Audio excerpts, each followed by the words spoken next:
आपके अपने channel MR93 academy में आपका स्वागत है। आज हम आपके लिए लेकर आए हैं चतुर्भुज टॉपिक मैथ के अंतर्गत। इससे पहले हमने ट्राइंगल यानी कि त्रिभुज को पढ़ा था। यदि आप चैनल पर नए हैं तो चैनल को सब्सक्राइब कर लीजिए, बेल आइकन जरूर प्रेस कर लीजिए ताकि आने वाली वीडियो का नोटिफिकेशन आपको मिलता रहे। चलो शुरू करते हैं। आज की हम जो बेसिक कॉन्सेप्ट हैं चतुर्भुज को लेकर के, जितने भी प्रकार के चतुर्भुज हैं जैसे वर्ग है या आयत है या समांतर चतुर्भुज है या समलंब चतुर्भुज है, उनमें क्या क्या संबंध रहता है, उनका विकर्ण कैसा होता है, उनकी लंबाइयां कैसी होती हैं, इस चीज को आज हम समझने की कोशिश करेंगे।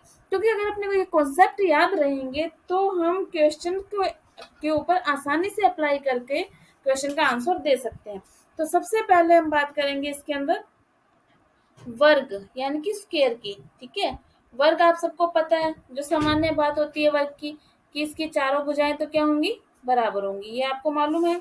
ठीक है, और प्रत्येक कोण कितने डिग्री का होगा, 90 डिग्री का, इसको हम वर्ग बोलते हैं। ठीक है, ये चीज हमें याद होनी चाहिए। आप साथ साथ नोट्स बनाते रहेंगे, कुछ कॉन्सेप्ट आपको पता भी होंगे और कुछ नहीं पता होंगे तो आप लिखते चलिए। ठीक है ना, वर्ग किसे बोलेंगे, जिसका प्रत्येक कोण कितने डिग्री का हो, 90 डिग्री का। ठीक है, प्रत्येक कोण कितने डिग्री का, 90 डिग्री का हो और सभी भुजाएं क्या हो, बराबर हो, उसे हमने क्या बोलेंगे, वर्ग बोलेंगे। ठीक है,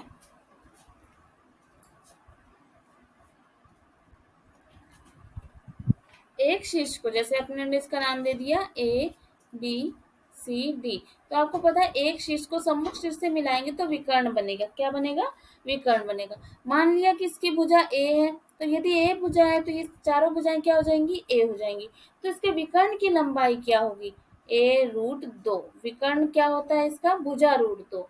विकर्ण की लंबाई क्या बोलेंगे अपने, ये आपको याद रखना है। वर्ग का विकर्ण क्या होता है, भुजा√2। मैंने भुजा ए मानी तो A√2 हो गया, यानी कि भुजा√2 ये विकर्ण की लंबाई होती है। ठीक है, अब आप देख रहे होंगे कि जब अपने दो विकर्ण बनाएंगे तो इसमें चार भाग बनेंगे बनेंगे तो जो चार भाग होते हैं, चारों भागों का एरिया बराबर होता है। इसमें चारों भागों का एरिया क्या रहता है, बराबर।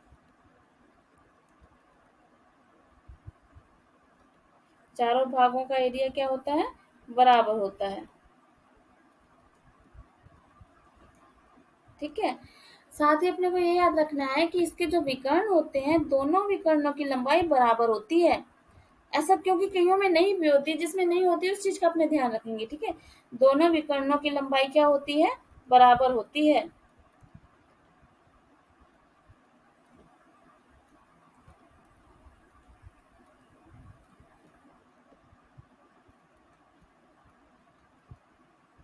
ठीक है, और दोनों विकर्ण बराबर होते हैं।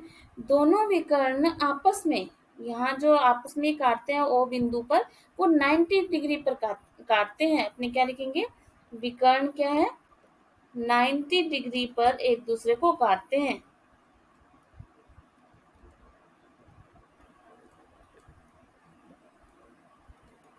सभी सभी विकर्ण यानी कि सभी चतुर्भुजों का विकर्ण ऐसा नहीं करते हैं। जिनकी भुजाएं आपस में बराबर होती है उनके ही विकर्ण जो ओ बिंदु पर काटते हैं जहां, वह 90 डिग्री का कोण बनाते हैं। ये बात अपने को पता होनी चाहिए। और उनके विकर्णों की लंबाई भी बराबर होती है। तो अपने को ये भी पता होगा कि जो लंबाइयां हैं, यानी कि ओ डी बराबर होगा ओ बी के और ओ सी बराबर होगा ओ ए के। ये चीज हमें पता होनी चाहिए कि ये जो विकर्ण है वो बराबर बराबर भागों में बढ़ जाते हैं। और जो इनके कोण भी हैं वो भी क्या होते हैं, बराबर भागों में बढ़ जाते हैं। ठीक है ना, मतलब अगर ये थीटा है तो ये भी थीटा होगा, ये भी थीटा होगा, मतलब बराबर बराबर बढ़ जाएंगे ये दोनों को। इतनी बात आपको समझ में आई। ठीक है, नेक्स्ट देखिए, अगर कोई वर्ग है तो हम इसके बाहर एक सरकम सर्कल भी बना सकते हैं। ठीक है, और इसके अंदर भी एक सर्किल बन सकता है। तो जो अंदर सर्किल बनता है उसकी त्रिज्या हमने मान ली कि क्या है, आर है। और जो बाहर सर्किल बनता है उसकी त्रिज्या हमने मान ली कैपिटल आर है। ठीक है, तो इसमें क्या संबंध होता है, ये देखो बहुत इंपॉर्टेंट रहता है। बड़े वृत्त की त्रिज्या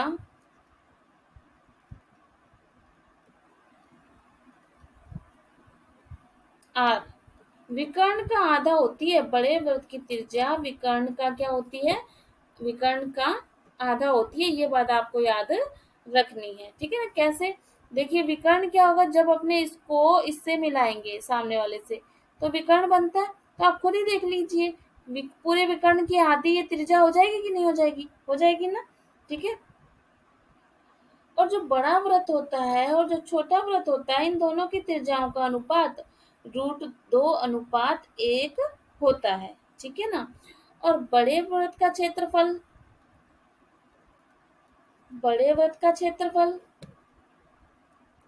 बटे में छोटे व्रत का क्षेत्रफल,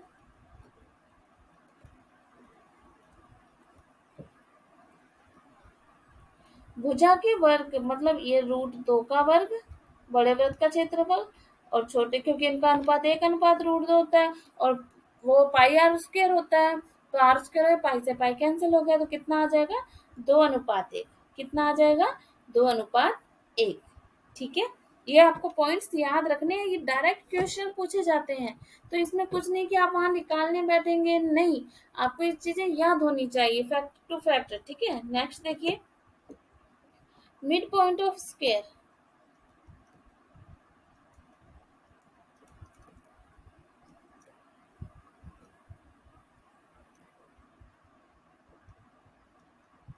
mid point of a square, ठीक है। जैसे कोई भी वर्ग है आपके पास, यदि आप जैसे ए बी सी डी, इनका मिड पॉइंट हो गया पी क्यू आर और एस, अगर आप इन चारों मिड पॉइंट्स को मिलाते हैं तो अंदर जो चतुर्भुज बनता है वो भी क्या होगा, वर्ग होगा। ए बी सी डी वर्ग है, तो जो हमने मिड पॉइंट से पी क्यू आर एस बनाया है वो भी क्या है, वर्ग है, ठीक है ना, ये बात याद रखनी है। और एरिया क्या अनुपात क्या रहेगा, area A B C D, पूरा जो वर्ग है उसका एरिया बटे में पी क्यू आर एस का एरिया, वो दुगना होता है, मतलब बराबर बराबर होगा एरिया, ठीक है ना। अगर अपने अंदर का निकाल रहे जो बाहर जो बचा है उसका, तो अंदर वाला और बाहर वाला जो है वो बराबर बराबर हो, तो इस पूरा दुगना और वो उसका आधा, ठीक है। स्क्वायर इन ए सर्किल, तो स्क्वायर इन ए सर्किल,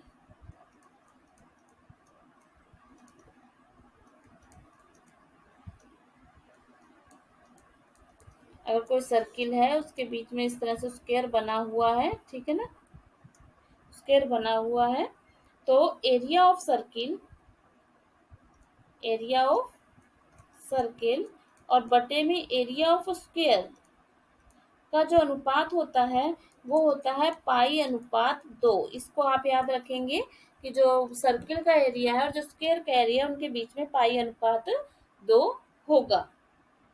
आ गई बात समझ में, ठीक है। नेक्स्ट देखिए, कोई भी आपके पास स्क्वायर मान लीजिए या आयत मान लीजिए, ठीक है, वर्ग या आयत या कोई भी चतुर्भुज, यदि आप उसके मिड पॉइंट लेकर के इस तरह से आपने इस तरह से बना दिया, यहाँ पर भी कोई दो मिड पॉइंट ले लिए, उसको बीच में किसी भी बिंदु से आप इस तरह से मिला दें कहीं भी, ठीक है, तो इसमें 4 भाग बनेंगे, फर्स्ट, सेकंड और थर्ड और फोर्थ, ठीक है, पी क्यू आर एस। तो इसमें जो एरिया है फर्स्ट प्लस थर्ड बराबर होगा एरिया सेकंड प्लस फोर्थ, ये बात आपको याद रखनी है। ये छोटे छोटे पॉइंट्स हैं जो आपको याद रखने हैं। वीडियो पसंद आ रही हो तो शेयर जरूर कीजिए, चैनल को सब्सक्राइब करना मत भूलिए, बेल आइकन प्रेस कर लीजिए ताकि आने वाली वीडियो का नोटिफिकेशन आपको मिलता रहे। वीडियो को लाइक करना मत भूलिए। और हाँ, यदि आपको इसके नोट्स प्राप्त करने हैं तो हमारा MR93 अकेडमी का टेलीग्राम चैनल है, उसको जाकर आप ज्वाइन कर लीजिए, वहां पर आपको ये सभी टॉपिक से संबंधित पीपीटी मिल जाएगी, ठीक है। चलिए आगे देखिए, नेक्स्ट हमारा क्या रहेगा, एक आपने सर्कल देखा, उसमें एक स्क्वायर बना हुआ है इस तरह से, ठीक है, आप स्क्वायर मान सकते हैं इसको, स्क्वायर बना हुआ है, ए बी सी डी। और मान लीजिए जो किनारे पे जगह बच जाती है वहां पर भी एक हमने स्क्वायर बना दिया इस तरह से, पी क्यू आर एस। ठीक है, तो इनमें क्या संबंध रहेगा? भुजाओं का संबंध, साइड यानी कि भुजाओं का संबंध क्या रहेगा?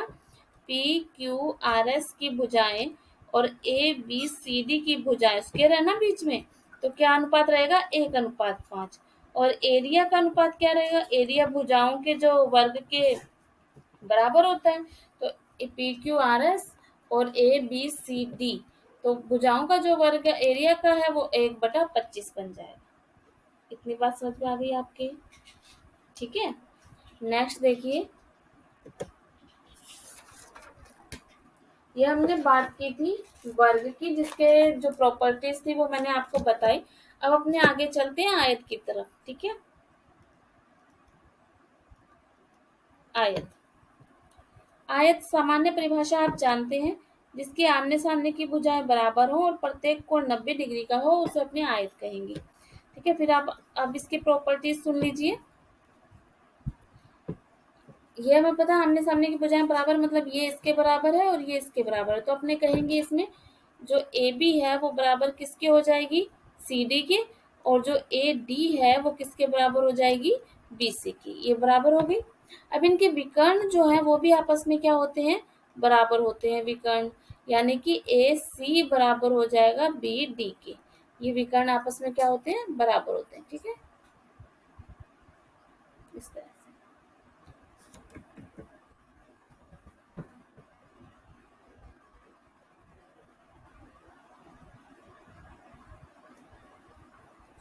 ठीक है, अभी ओ बिंदु पर काट रहे हैं, तो अपने ये बोलेंगे कि ए ओ बराबर है ओ सी के और ओ डी बराबर है ओ बी के। ये आपस में बराबर बराबर भुजाएं कर जाती है, ये बात याद है। लेकिन इसके अंदर ये जहाँ कोण है ना, ये 90 डिग्री नहीं होगा, ये आपको याद रखना है। वर्ग में हमने पढ़ा था ना कि 90 पे काटते हैं, विकर्ण 90 डिग्री के कोण पर नहीं काटते हैं। ये आपको याद रखना है, विकर्ण 90 डिग्री के कोण पर नहीं काटते हैं। ठीक है ना, क्योंकि इसकी चारों भुजाएं बराबर नहीं होती हैं। 90 डिग्री कोण पर वही काटते हैं जिनकी चारों भुजाएं बराबर होती हैं। और देखिए इसके आमने सामने के कोण, जितना कोण ये है उतना ही ये है, जितना कोण ये है उतना ही ये शीर्षाभिमुख कोण है ना, ये आमने सामने के। कल हमने इसको ट्राइंगल के अंदर भी पढ़ा था। ठीक है, और आमने सामने के त्रिभुज जो है, जैसे कि ओ सी डी बराबर ओ ए बी, एरिया जो है इनका आमने सामने का एरिया आपस में बराबर होगा। वैसे ही ओ डी ए और ओ सी बी आमने सामने के त्रिभुज जो है उनका एरिया क्या रहेगा? बराबर रहेगा। समझ गए आप लोग ये बातें, इसकी जो प्रॉपर्टीज है वो। और आगे देखिए अब इसका विकर्ण। विकर्ण की लंबाई हमने वर्ग में पढ़ी थी a√2। इसमें जो विकर्ण की लंबाई होती है वो होती है √a² प्लस में b²। a² इसकी ये लंबाई a मान लो और चौड़ाई b मान लो, तो विकर्ण निकलेगा √a² प्लस में b²। ठीक है, क्षेत्रफल का आपको सूत्र पता है, क्षेत्रफल होता है लंबाई गुणा चौड़ाई। और आयत के परिमाप का सूत्र क्या होता है? परिमाप का सूत्र होता है 2 ब्रैकेट लंबाई प्लस चौड़ाई। ठीक है, ये इसका सूत्र हो गया। एक बात और इसमें जो वेरी इंपॉर्टेंट बात है, आप चाहे वर्ग में ले लीजिए, चाहे समांतर चतुर्भुज में ले लीजिए, चाहे आयत में ले लीजिए, सभी के लिए ये फैक्ट है जो काम करता है। लिख लीजिए आप, ये वर्ग के लिए, आयत के लिए और या समांतर चतुर्भुज के लिए, ये सभी के लिए ये जो फैक्ट है वो काम करेगा आपका। कि आपने एक पॉइंट ले लिया, उसको आपने एक आधार से एक रेखा के साथ इस तरह से मिला दिया। ये अपने पास ए बी सी डी, ये इसकी लंबाई ए है, एल मान लीजिए, और इसकी चौड़ाई बी है। तो ये जो ट्राइंगल बना है, क्या बना है? ये जो ट्राइंगल बना है, ठीक है ना, इसका नाम दे दिया अपने पी। ठीक है, तो एरिया एरिया एरिया त्रिभुज पीएबी, त्रिभुज पीएबी का एरिया त्रिभुज चतुर्भुज ए बी सी डी, चतुर्भुज ABCD के एरिया का क्या अनुपात रहेगा, 1:2 रहेगा। ये आपको सीधा सा याद करना है, ये बहुत बार पूछ लिया जाता है। कोई भी एक पॉइंट किसी रेखा पे ले लिया, उसके सामने वाले की रेखा के साथ इस तरह से मिला देते तो एक ट्राइंगल बनता है, उसका ट्राइंगल और चतुर्भुज का जो एरिया होता है उनका अनुपात होता है 1:2। रेक्टेंगल इन ए सर्किल मतलब आयत एक circle, rectangle in a circle.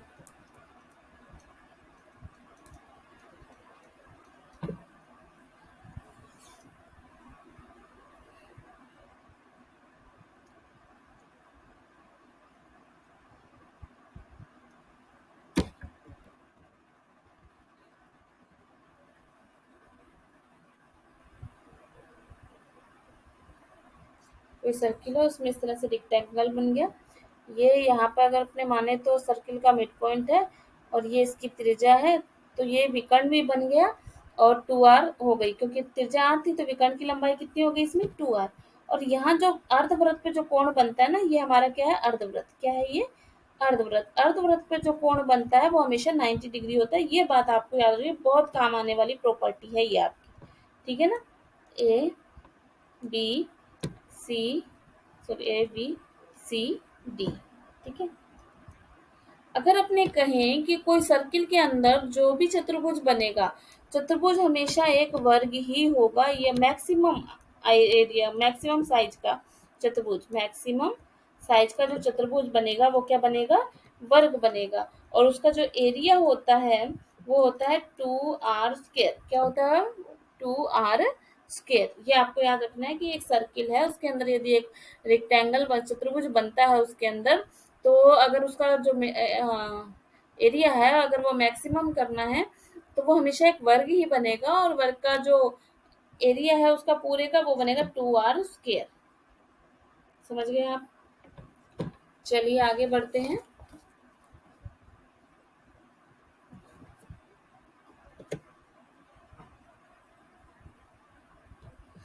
हमने पहले भी पढ़ा, यदि एक आयत है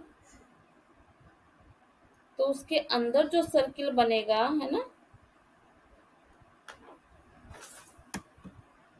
सॉरी ये तो नहीं, वर्ग के अंदर, ठीक है, तो उसका अनुपात है √2:1 और 2:1 ये हम पढ़ चुके हैं, ठीक है, दोबारा से नहीं देखेंगे, पढ़ चुके हैं इंस्टीट्यूट। अब अपने बात करते हैं नेक्स्ट समांतर चतुर्भुज की। किसकी, समांतर चतुर्भुज की। समांतर चतुर्भुज क्या होगा, जिसके आमने सामने की भुजाएं क्या होंगी, समांतर होंगी, वो समांतर चतुर्भुज होगा। लेकिन इसका प्रत्येक कोण 90 डिग्री का हो यह जरूरी नहीं है। तो ये मैंने आपको एक समांतर चतुर्भुज बनाया है जिसके आमने सामने की भुजाएं बराबर और समांतर है, ये इसके बराबर और ये इसके बराबर। तो आप देखेंगे, साथ साथ नोट करते रहिए, ये इसका ही विकर्ण AC हो गया और इसका विकर्ण एक AB हो गया। तो जो विकर्ण AC है वो बराबर नहीं है BD के, ठीक है, ये O बिंदु पर काटते हैं, ठीक है। और ये 90 डिग्री पर भी, विकर्ण 90 डिग्री पर भी नहीं काटते हैं, विकर्ण 90 डिग्री पर नहीं काटते हैं, क्योंकि इसकी भुजाएं बराबर नहीं है, ये जरूरी नहीं है, ठीक है। लेकिन इसके अंदर जो OD है वो बराबर है OB के, और जो OC है वो बराबर है OA के। ये बात आपको याद रखनी है। और ये कोण इसके बराबर होगा, ये कोण इसके बराबर होगा, और आमने सामने के एरिया भी बराबर होंगे जो त्रिभुज है, ठीक है। ये पॉइंट याद रखने हैं। कोण, और जो कोण A है वो बराबर होगा कोण C के, और जो कोण B है वो बराबर होगा कोण D के, ठीक है।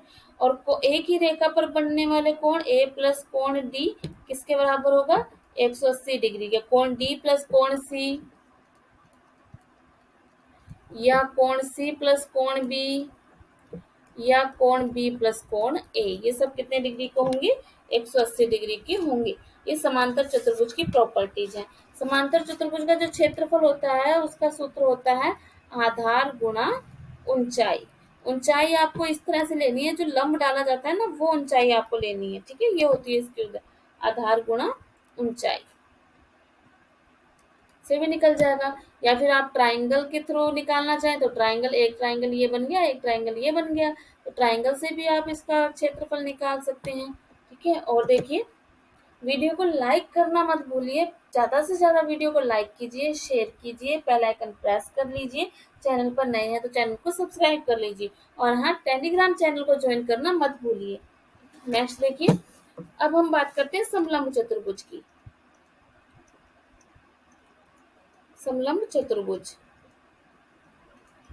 समलंब चतुर्भुज में जिसमें दो भुजाएं तो समांतर होती हैं और दो भुजाएं क्या होती हैं, असमांतर होती है, वो समलंब चतुर्भुज होता है। ठीक है, समलंब चतुर्भुज का क्षेत्रफल 1/2 समांतर भुजाओं का योग गुणा समांतर भुजाओं के बीच की दूरी। ठीक है, ये इसका एरिया का सूत्र है। ये समांतर भुजाएं हैं तो इनका योग, ठीक है, ए बी, और इनके बीच की दूरी ये एच आ जाएगी, जो समांतर भुजाओं के बीच की दूरी होती है। ठीक है, इसके विकर्ण भी आपस में बराबर नहीं होते हैं, कोई प्रत्येक कोण भी आपस में बराबर नहीं होता। बस इसमें ये है कि जो आमने सामने की भुजाएं वो समांतर जरूर होती हैं। ठीक है, ये आपको इस तरह से याद रखना है और इसका फॉर्मूला याद रखना है, 1/2 गुणा समांतर भुजाओं का योग गुणा समांतर भुजाओं के बीच की दूरी। तो ये हमारे सामान्य फैक्ट थे चतुर्भुज को लेकर के। यदि आप इनको याद रखेंगे तो क्वेश्चन इजी अप्लाई करके आप आसानी से हल कर सकते हैं। आज के लिए इतना ही। नोट्स बनाते रहिए, साथ साथ में पढ़ते रहिए। इससे पहले भी टॉपिक यदि आपने नहीं देखे कि चैनल की प्लेलिस्ट में जाइए, वहां आपको सारी वीडियोस मिल जाएंगी। आज के लिए इतना ही। धन्यवाद। पढ़ते रहिए, खुश रहिए। मिलते हैं नए टॉपिक में नए वीडियो के साथ। धन्यवाद।